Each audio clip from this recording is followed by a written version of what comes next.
Jadi, materi kita pada hari ini yaitu tentang jenis-jenis tenaga kerja. Bisa kita lihat di buku Mandiri di halaman 46. Bisa dilihat semua?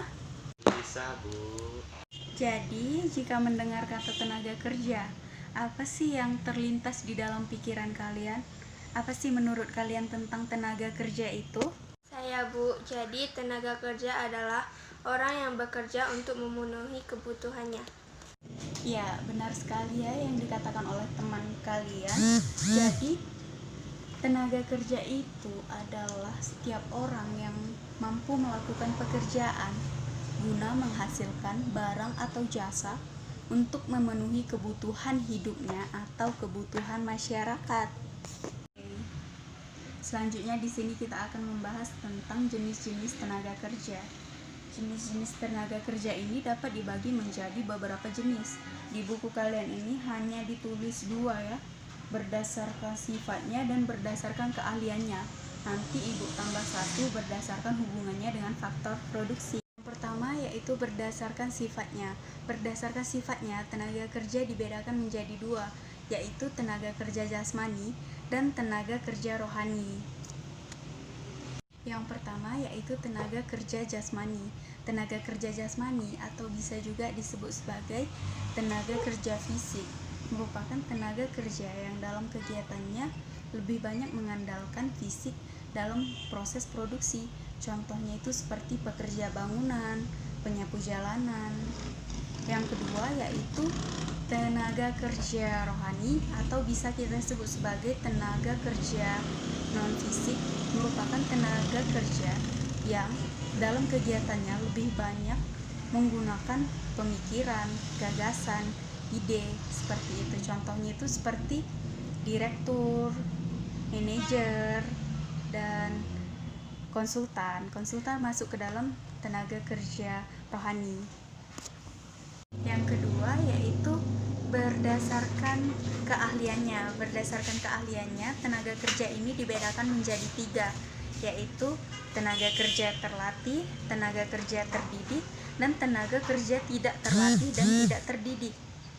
Yang pertama yaitu tenaga kerja terlatih. Tenaga kerja terlatih merupakan tenaga kerja yang memiliki keahlian di suatu bidang tertentu yang didapatkan melalui pengalaman kerja. Jadi, pada umumnya tenaga kerja terlatih ini tidak memerlukan pendidikan untuk memperoleh keahliannya. Yang dibutuhkan itu hanyalah latihan dan melakukan pekerjaan secara berulang-ulang sampai menguasainya. Contohnya itu seperti penjahit, pelukis, supir. Yang kedua yaitu tenaga kerja terdidik. Tenaga kerja terdidik merupakan tenaga kerja yang memiliki keahlian di suatu bidang tertentu yang diperoleh melalui sekolah ataupun pendidikan, baik pendidikan formal maupun non-formal. Contohnya itu seperti dosen, pengacara, dokter, dan lain-lain. Yang ketiga yaitu tenaga kerja tidak terlatih dan tidak terdidik. Tenaga kerja tidak terlatih dan tidak terdidik merupakan tenaga kerja yang bekerja hanya mengandalkan tenaga saja. Contohnya itu seperti buruh angkut, kuli, buruh bangunan, dan lain-lain. Yang ketiga yaitu berdasarkan hubungannya dengan faktor produksi. Tenaga kerja dibedakan menjadi 2 bagian. Yang pertama tenaga kerja langsung, yang kedua tenaga kerja tidak langsung.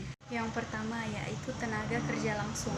Tenaga kerja langsung merupakan tenaga kerja di pabrik yang secara langsung terlibat dalam proses produksi. Contohnya itu seperti karyawan di bidang produksi. Dan yang kedua yaitu tenaga kerja tidak langsung.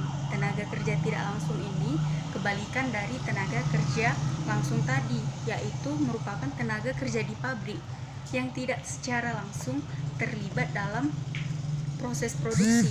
Contohnya ini karyawan yang bekerja di bidang penjualan, bidang marketing, dan bidang periklanan.